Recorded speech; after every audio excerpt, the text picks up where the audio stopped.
Hello everyone, हम शुरू करते हैं हमारे इस सीरीज का सेकंड पार्ट जिसमें हम केमिकल रिएक्शन एंड इक्वेशन को डिस्कस कर रहे हैं। अगर हम देखें कि हमने फर्स्ट पार्ट के अंदर क्या पढ़ा था, तो फर्स्ट पार्ट में हमने पढ़ा था केमिकल रिएक्शन के बारे में, केमिकल चेंज के बारे में और हाउ कैन बी आइडेंटिफाई कि कहीं पर केमिकल रिएक्शन हो रही है या नहीं। इसके बाद अगर हम फर्दर इस चैप्टर में मूव करें तो एक छोटे से एग्जाम्पल से स्टार्ट करते हैं कि अगर मान लीजिए कि मेरे इस थंब में दर्द हो रहा है, बहुत तेज दर्द हो रहा है, तो और मुझे बताना है, सामने कि कोई मेरे बैठा है और मुझे उसे बताना है कि मेरे इस थंब में दर्द हो रहा है, तो मुझे क्या चाहिए?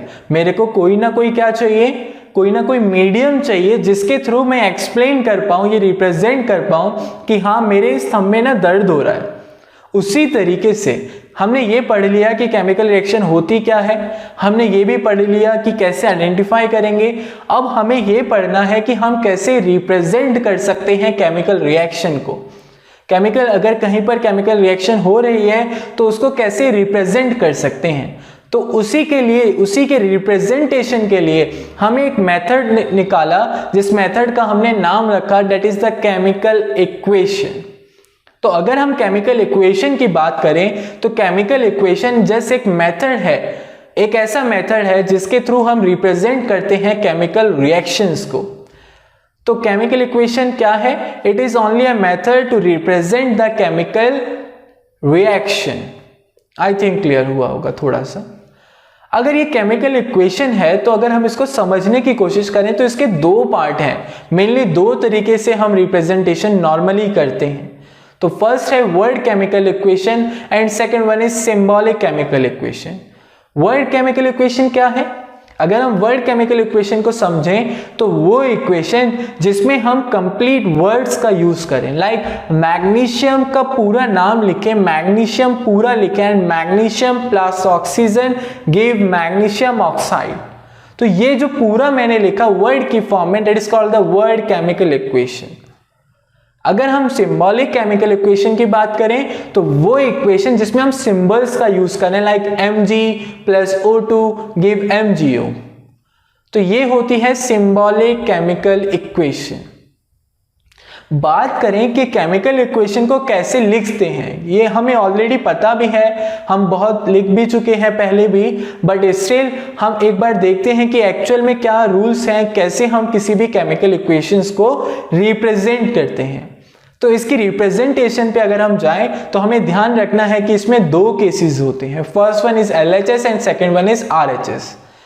LHS में हम हमेशा उन कंपाउंड्स को लिखते हैं जो कंपाउंड हम रिएक्ट करा रहे हैं, that is called the reactant. हम हमेशा LHS में किसको लिखते हैं? रिएक्टेंट्स को। और RHS में हम हमेशा किसको लिखते हैं? प्रोडक्ट को। और एक चीज ध्यान रखना है, यहां पर बीच में जो एरो है उसका जो साइन है एरो का, वो रिप्रेजेंट करेगा रिएक्शन किस साइड जा रही है। अगर उसका साइन LHS से RHS की तरफ है तो वो ये रिप्रेजेंट करेगा कि रिएक्टेंट प्रोडक्ट बना रहा है। कभी कभी वो अपोजिट भी चला जाता है, तो उसका जो आगे का जस्ट एक एरो का मुंह होता है वो किस साइड होगा? पीछे की साइड। तो प्रोडक्ट से अगर वो पीछे की साइड है, इसका मतलब प्रोडक्ट जो है वो रिएक्टेंट बन रहा है। तो ये जो सारी चीजें हैं, इसमें एक और चीज समझने लायक है कि ये जो एरो है, इस एरो के ऊपर हम कभी कभी ऊपर और कभी कभी नीचे हम कुछ ना कुछ कंडीशन लिखते हैं। देखो, इसको भी एक एग्जांपल से समझते हैं डेली लाइफ के। देखिए, अगर हमारे पास कर्ड है, हम उसको जब हमने नॉर्मल डेली लाइफ में ऑब्जर्व किया होगा कि रात में हम ज्यादातर मिल्क टू कर्ड वाली जो केमिकल रिएक्शन है उसको रात में प्रोसीड कराते हैं। हम रात में दूध में थोड़ी सी दही डाल के रख देते हैं और सुबह तक हमें वो पूरी कंप्लीट कर्ड मिल जाती है। पर अगर हमने देखा होगा कि ना जो विंटर सीजन होता है, उस विंटर सीजन में हम ना उस कर्ड का जिस भी वेसल में हमने उसको रखा हुआ है उसको कहीं छुपा के रख देते हैं। मीन्स छुपा के रखने का मतलब ऐसी जगह रखते हैं जहां पर उसको थोड़ी हीट मिल पाए, जहां वो थोड़ा सा गर्म रह पाए। ऐसा क्यों होता है? ऐसा इसलिए होता है कि मिल्क टू कर्ड वाली जो रिएक्शन है उसको एक पर्टिकुलर टेम्परेचर चाहिए, रूम टेम्परेचर चाहिए, जिस पर वो मिल्क टू कर्ड बन सकती है। पर विंटर सीजन में टेम्परेचर इतना ज्यादा कम होता है कि वो रिएक्शन प्रोसीड ही नहीं होगी अगर हम उसको नॉर्मली रख दें। तो तो इससे क्या समझ आ रहा है? इससे ये समझ आ रहा है कि हर एक इक्वेशन को होने के लिए, हर एक इक्वेशन को प्रोसीड करने के लिए हमें कोई ना कोई एसेंशियल कंडीशन चाहिए, जिस कंडीशन को पूरा करने के बाद ही हमारी रिएक्शन फॉरवर्ड डायरेक्शन में जा पाएगी। तो वो जो कंडीशन है, जिस कंडीशन के थ्रू हमारी केमिकल रिएक्शन प्रोसीड कर पाती है, उस कंडीशन को हमेशा हम इन एरो के ऊपर या नीचे लिखते हैं। कभी कभी रिएक्शन में हमें कुछ एडिशनल कंपाउंड भी डालने पड़ते हैं ताकि रिएक्शन को हम तेज कर पाए या हम रिएक्शन को धीरे कर पाए। तो वो जो कंपाउंड हम डालते हैं, हम उन कंपाउंड्स को भी हमेशा इन एरो के अप साइड या लो साइड में लिखते हैं। इसके साथ साथ केमिकल इक्वेशन लिखते टाइम हमें एक चीज का और बहुत ज्यादा ध्यान रखना है कि जब भी हम केमिकल इक्वेशन को लिखते हैं तो वहां पर हमें उसकी स्टेट्स ऑफ मैटर भी लिखनी पड़ती हैं। अगर हमने गैस को रिएक्ट कराया है तो हम उनके कंपाउंड्स के बगल में उनकी स्टेट्स ऑफ मैटर को भी एक्सप्लेन करेंगे या जस्ट सिग्निफाई करवाएंगे। तो ये चीजें भी बड़ी इंपॉर्टेंट है। अब कैसे करते हैं कि हम सॉलिड को रिप्रेजेंट करते हैं S से, लिक्विड को रिप्रेजेंट करते हैं L से एंड गैस को रिप्रेजेंट करते हैं G से। एक इंपॉर्टेंट चीज और है, दैट इज एक्वस सॉल्यूशन। तो एक्वस सॉल्यूशन को हम रिप्रेजेंट करते हैं AQ से।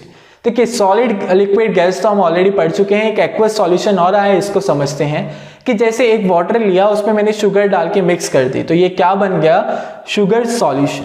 तो ये क्या, इसको हम क्या बोल सकते हैं? It is the aqueous solution of the sugar. Means water में अगर आपने किसी चीज को मिक्स कर दिया है तो that is the aqueous solution. Aqua means water. I think clear हो गया होगा यहां तक। तो रिएक्शन लिखनी हमें आ गई कि LHS में हम रिएक्टेंट को लिखेंगे, RHS में हम प्रोडक्ट को लिखेंगे, बीच में जो एक एरो होगा वो रिप्रेजेंट करेगा रिएक्शन कौन सी डायरेक्शन में जा रही है। उस एरो के ऊपर या उस एरो के नीचे हम जितनी भी कंडीशन होगी उन सारी कंडीशन को लिखेंगे। साथ ही में हम ये ध्यान रखेंगे कि जब भी हम केमिकल इक्वेशन लिख रहे हैं तो वहां पर क्या करें, उन कंपाउंड्स की स्टेट को लिखना ना भूलें। अगर कोई सॉलिड है तो सॉलिड लिखें, कोई लिक्विड है तो लिक्विड लिखें, और कोई गैस है तो गैस लिखें। अब थोड़ा सा आगे बढ़ते हैं इसी डायरेक्शन में कि केमिकल इक्वेशन जो है उसको हमने दो जगह क्लासिफाई किया। मेनली यही दो जगह हैं, that is balance chemical equation and unbalance chemical equation. थोड़ा सा समझते हैं इसको कि ये होता क्या है। बैलेंस केमिकल इक्वेशन, देखिए नाम से ही समझ आ रहा है ना थोड़ा सा, तो बैलेंस मतलब कोई चीज बराबर हो गई है। तो अगर हम स्टार्ट करें बैलेंस केमिकल इक्वेशन से, तो बैलेंस केमिकल इक्वेशन क्या होती है, जिसमें नंबर ऑफ एटम किसी भी एलिमेंट के LHS में जितने हैं उतने ही नंबर ऑफ एटम RHS में हो जाए। किसी भी इक्वेशन में जितने नंबर ऑफ एटम LHS में हैं उतने ही नंबर ऑफ एटम RHS में हो जाए किसी भी एलिमेंट के। तो अगर ये बराबर हो गए नंबर्स, तो वो इक्वेशन को हम क्या बोल सकते हैं कि ये इक्वेशन एक बैलेंस केमिकल इक्वेशन है।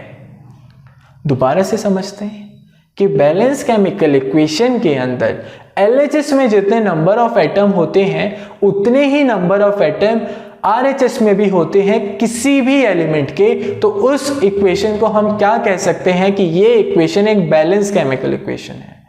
जैसे कि एग्जांपल से समझते हैं, like H2 + O2 give H2O, ये हमने पढ़ा था।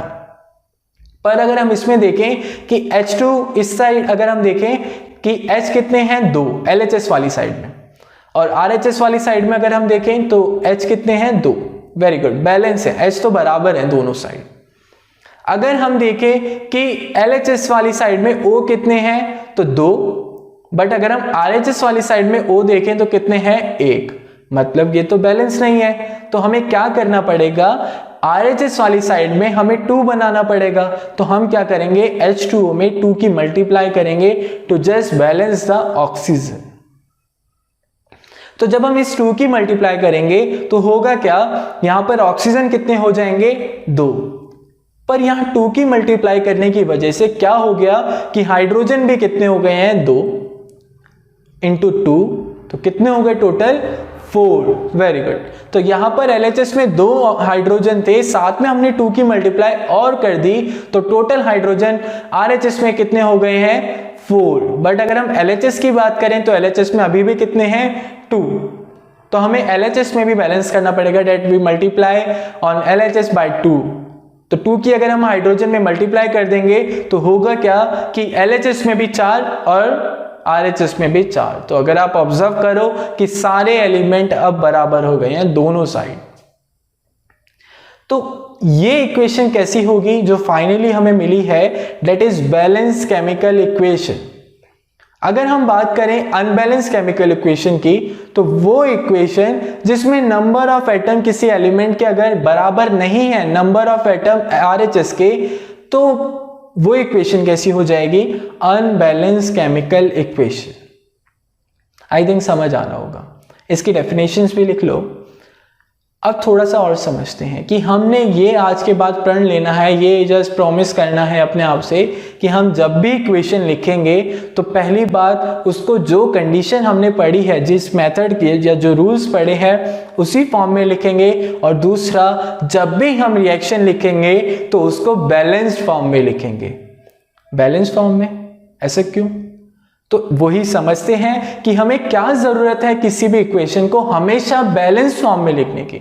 हम क्यों अनबैलेंस फॉर्म में नहीं लिख सकते, या लिख भी सकते हैं, बट हम क्यों ऐसा ट्राई करने की कोशिश करते हैं कि हमेशा हम अगर लिख रहे हैं तो उसको बैलेंस फॉर्म में लिखें।